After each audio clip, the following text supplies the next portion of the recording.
Today I'm sharing a little art project with you that I had so much fun creating, and not only is it fun and enjoyable to create, but it's a wonderful way to stretch your creative muscles.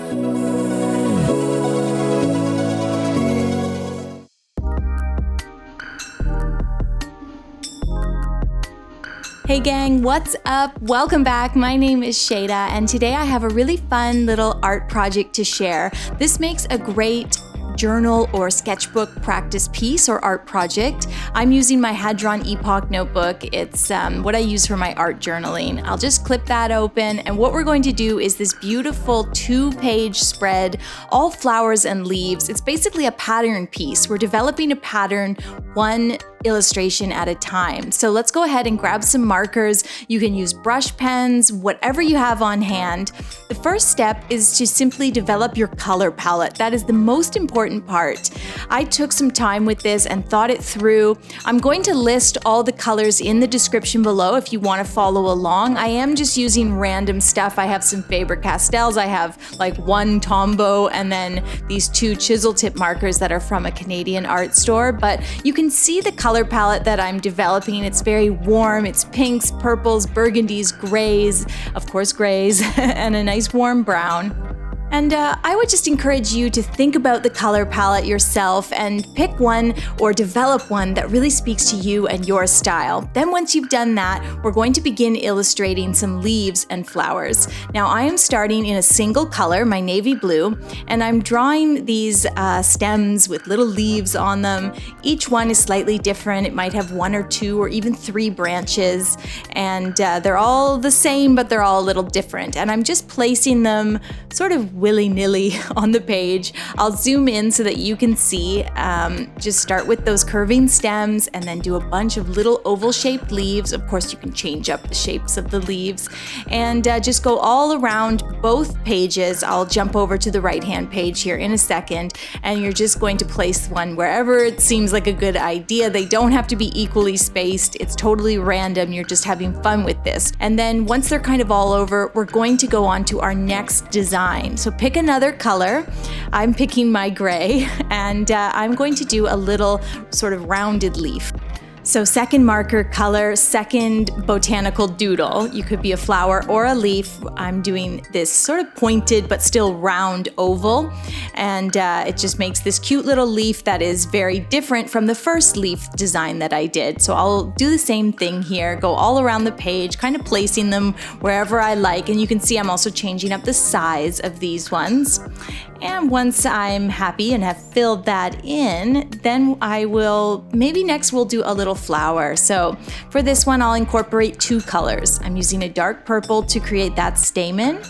And then I'm sort of surrounding those first lines with these larger lines to make the look of petals. And then I'll take that same color that I used for the stamen, in my case it's a dark purple, and I'll just add a little stem and some leaves. And you could do it in any order. I sort of realized I don't have to do the center of the flower first. It does not matter.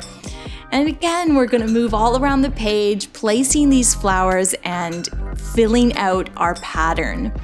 Now, I encourage you to follow along with my flowers, but I also encourage you to develop your own floral doodles. This is the perfect chance to try out some doodle ideas that you might have had in your head. Branch out, do something a little weird. This is the place for it. The next floral doodle I'm going to incorporate starts just with a big circle, really. And then if you have 2 colors of pink, you can kind of go in with the darker color and just do some little swirls or a spiral, although mine are so similar you can barely see the difference.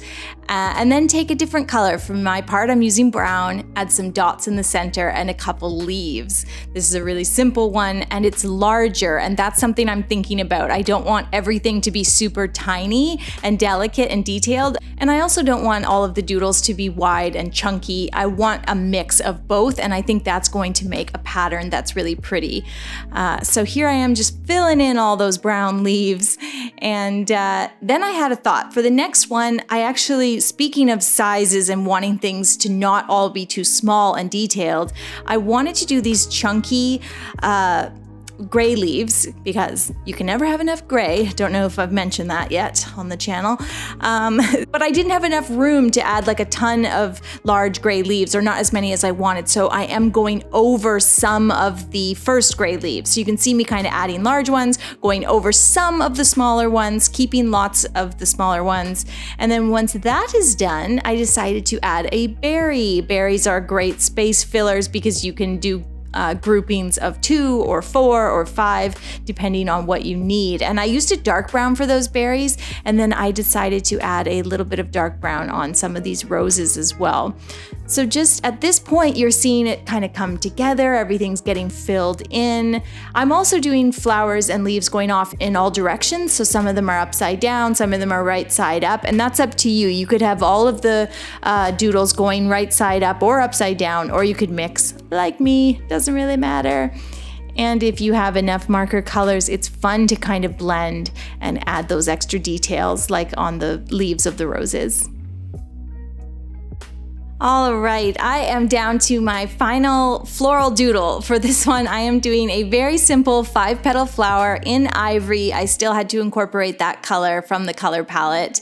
And yeah, just filling in wherever I need something. As I've said, gonna get crazy here and change up the shape as I need it, or the size, because I'm really just trying to fill in those blank spots. This is a great exercise to kind of stretch your creative muscles. You're thinking about color palette, get creative with your colors, get creative with your floral doodles. Don't be like me and just do roses and 4-petal flowers, I just realized. But yes, there we go. I am not done, but I'm done all my floral designs. So at this point, there's still too much space in between everything. So what I'm going to do is like take the navy blue and start adding some more of that first leaf design. And then I might add some more brown leaves, or maybe add some more berries. So I'm just kind of filling in, trying to make it look a little bit tighter and more crowded so that it really looks like this burst of botanicals, like a full pattern. I want it to be impactful. When you open the journal to that page, it's like, wham, flowers in your face. So at this point, I'm just going to keep going and fill in as many spaces as I can without things getting too crowded.